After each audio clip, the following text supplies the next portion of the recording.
मी सेलिब्रेशनच्या ठिकाणी पोहोचली आहे आणि आता पोहोचल्यावर मला दिसतंय की भली मोठी गर्दी तर झालीच आहे आणि इतकं छान सेलिब्रेशन झालं. बॅड लक आहे तुम्ही तिथे नव्हती पण इट्स ओके.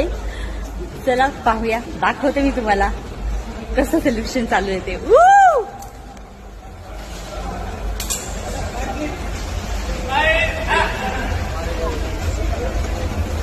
हे बघा आमचे ज्युनियर मांडे आणि हे आमचे सिनियर मांडे आणि या आहेत आमच्या मांडे मॅडम आणि आमची छकुली. वा वा वा. आणि ही आहे आमची पूर्ण रियांश फॅमिली.